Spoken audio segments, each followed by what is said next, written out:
أعوذ بالله من الشيطان الرجيم. بسم الله الرحمن الرحيم.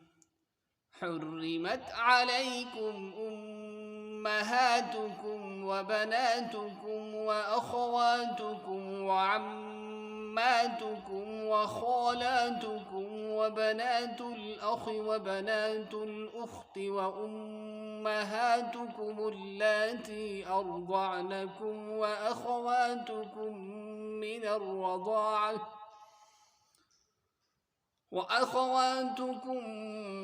الرضاعة وأمهات نسائكم وربائبكم اللاتي في حجوركم من نسائكم اللاتي دخلتم بهن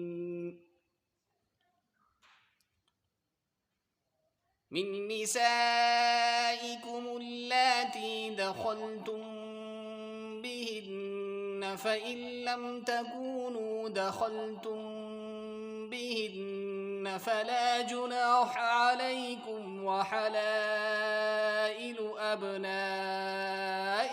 الذين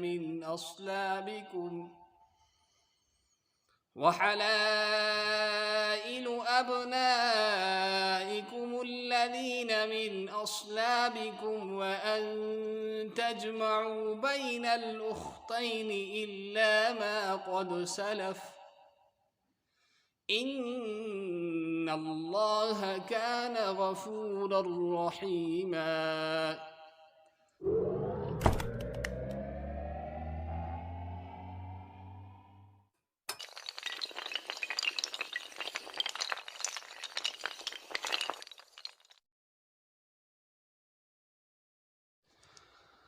أعوذ بالله من الشيطان الرجيم. بسم الله الرحمن الرحيم. حرمت عليكم أمهاتكم وبناتكم وأخواتكم وعماتكم وخالاتكم وبنات الأخ وبنات الأخت وأمهاتكم اللاتي أرضعنكم وأخواتكم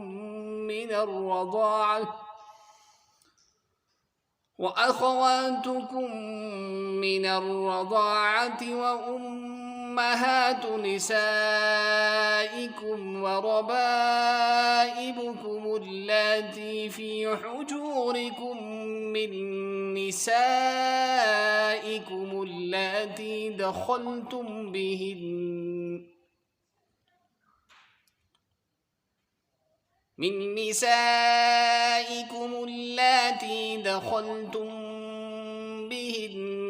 فإن لم تكونوا دخلتم بهن فلا جناح عليكم وحلائل أبنائكم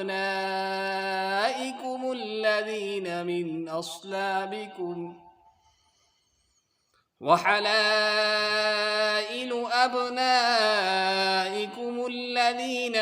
أصلابكم وأن تجمعوا بين الأختين إلا ما قد سلف إن الله كان غفورا رحيما.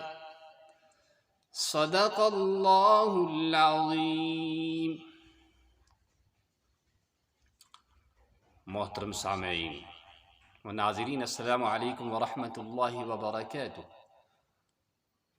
آج ہم درس تفسیر کے سلسلہ میں سورۃ النساء کی آیت نمبر 23 یعنی 23 ہم تلاوت کر رہے ہیں. سب سے پہلے یہ بات آپ تک پہنچانا ہم ضروری سمجھتے ہیں کہ درس تفسیر کے سلسلہ میں ہماری تو پہلا ہی چینل ہے مفتی عبداللطیف قریشی القاسمی، لیکن عربی زبان سیکھنے کے لیے اور قرآن پاک ناظرہ سیکھنے کے لیے ہم نے اپنا دوسرا چینل کھولا ہے، اقرأ چینل مفتی عبداللطیف قریشی. جو حضرات عربی زبان کو یا قرآن پاک سیکھنے کو ان کا جی چاہتا ہے اور ان کے اندر ذوق اور شوق ہے، وہ اس چینل کو بھی سبسکرائب کر کے اس سے بھی بھرپور فائدہ اٹھائیں۔ اقرا چینل، مفتی عبداللطیف قریشی ہمارا دوسرا چینل، اور یہ چینل جو ہے یہ مفتی عبداللطیف قریشی القاسمی کے نام ہی سے ہے۔ تو چلیے سب سے پہلے ہم مختصر مفہوم ان آیتوں کا سن لیتے ہیں۔ ان میں اللہ تعالیٰ نے ان عورتوں کی فہرست کو، لسٹ کو بیان کیا ہے جن کے ساتھ نکاح کرنا حرام ہے۔ سب سے پہلے ماں ہے، پھر ماں کے بعد دادی، پردادی، اور اوپر تک یہ سلسلہ چلے گا، یہ سب حرام ہے۔ اسی طرح سے ماں کی طرف سے نانی، پر نانی، ساری جو اوپر تک جتنے بھی سلسلے آئیں گے حضرت آدم علیہ نبینا علیہ الصلوۃ والسلام تک، تو یہ تمام جو مائیں ہیں، نانیاں ہیں، دادیاں ہیں، یہ ساری کی ساری حرام ہیں۔ اسی طرح پھر لڑکیاں ہیں، بیٹیاں ہیں، اور بیٹیوں کی بیٹیاں ہیں، نواسیاں ہیں، نواسیوں کی اولاد ہے، یہ سب جو ہے حرام ہے۔ اسی طرح بہنیں ہیں، اور پھر بھانجیاں ہیں، اور ان کا بھی نیچے تک جو سلسلہ ہے، یہ سب کے سب ہم جو ہے ان کے ساتھ نکاح جائز نہیں ہے، یہ حرام ہے۔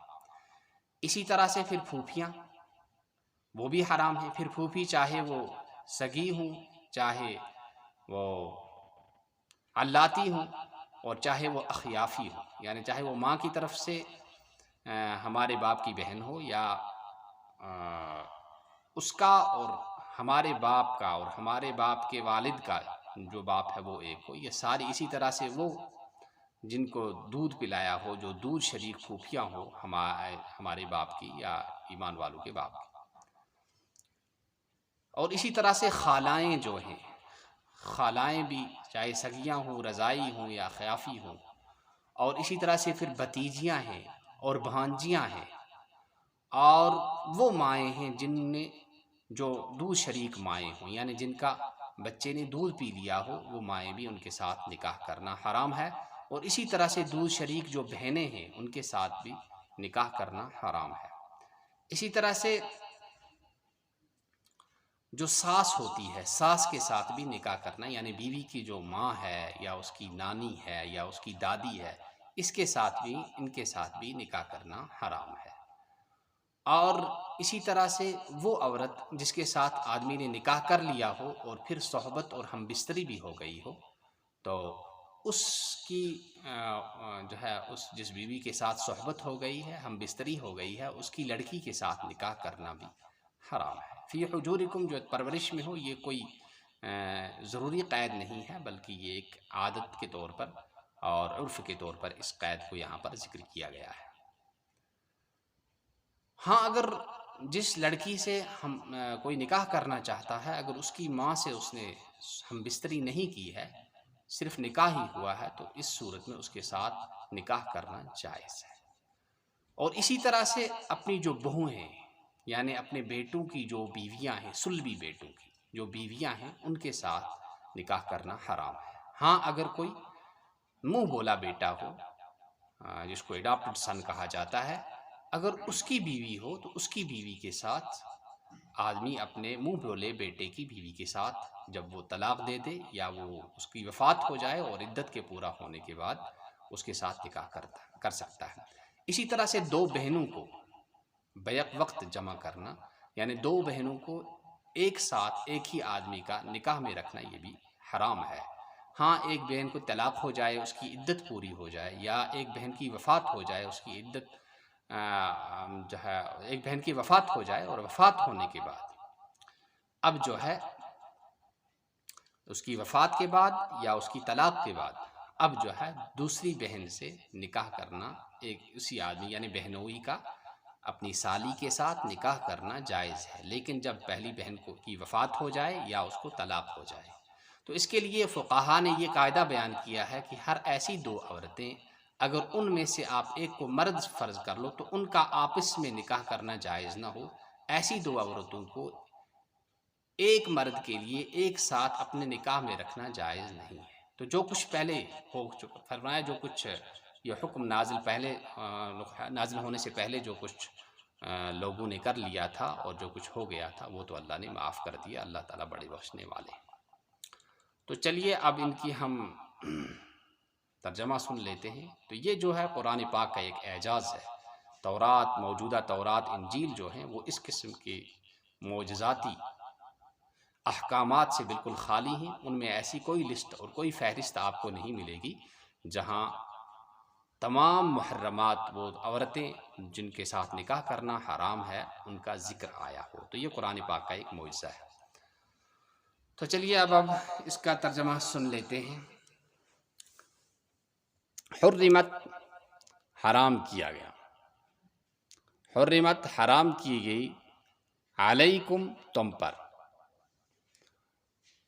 امہاتکم تمہاری مائیں، امہاتکم تمہاری مائیں، اور اسی طرح سے وبناتکم اور تمہاری بیٹیاں، واخواتکم اور تمہاری بہنیں، وعماتکم اور تمہاری پھوپھیاں، وخالاتکم اور تمہاری ماسیاں، وبنات الاخ، وبنات الاخ اور بھتیجیاں، وبنات الاخت اور بھانجیاں، وامہاتکم اللاتی اور تمہاری وہ مائیں، ارضعنکم جنہوں نے تمہیں دودھ پلایا ہے، واخواتکم من الرضاعۃ اور تمہاری دودھ شریک بہنیں، وامہات نسائکم اور تمہاری ساسیں، تمہاری خوش دامنیں، تمہاری بیویوں کی مائیں، وربائب اور وہ لڑکیاں، فی حجورکم جو تمہاری پرورش میں رہ رہی، من نسائکم تمہاری ان عورتوں سے، من نسائکم اللاتی تمہاری ان عورتوں سے، دخلتم جن کے ساتھ تم نے ہم بستری کی ہے، دخلتم بہنہ جن کے ساتھ تم نے ہم بستری کی ہے، پس اگر لم تکونو نہ کی ہو، دخلتم بہنہ ان سے ہم بستری، فلا جناح تو نہیں ہے کوئی گناہ، علیکم تم پر، وحلائل اور بیویاں، ابنائکم الذین تمہارے ان بیٹوں کی، من اصلابکم جو تمہاری پشت سے ہوں، یعنی جو منہ بولے بیٹے ہوں ان کی بیویاں تو حرام نہیں ہوتی ہیں، وَأَنْ اور یہ حرام ہے کہ ان تجمعوا کہ تم جمع کرو، اکٹھا کرو، بین الاختین دو بہنوں کو، بین الاختین دو بہنوں کو، الا ما قد سلف، الا ما قد سلف مگر جو کچھ پہلے ہو چکا ہے، یعنی حکم نازل ہونے سے پہلے جو کچھ ہو گیا ہے وہ تو اللہ نے معاف کر دیا ہے۔ ان بے شک اللہ، اللہ کانا، ان اللہ کانا بے شک اللہ، غفور بڑے بخشنے والے ہیں، رحیمن بڑے رحم کرنے والے ہیں۔ تو یہ آج کا ہمارا سبق ہے، بار بار دہرائیے، بار بار ویڈیو کو دیکھیے، اتنا دیکھیے کہ آپ کو تلاوت کرنی بھی آ جائے اور اس کا ترجمہ بھی آپ کو بنا ترجمے والا قرآن دیکھے آپ کو یہ ترجمہ آ جائے تو پھر آپ یہ سمجھ لیں اور ہمیں اطمینان ہو جائے گا کہ واقعی آپ کو قرآن پاک کا فہم ہونے لگا ہے۔ اللہ تعالی ہمیں قرآن کو سمجھنے، اس پر عمل کرنے اور اس کی نشر و اشاعت کرنے کی توفیق نصیب فرمائے اور اخلاص کی دولت سے ہم سب کو مالا مال فرمائے۔ والسلام علیکم ورحمۃ اللہ وبرکاتہ۔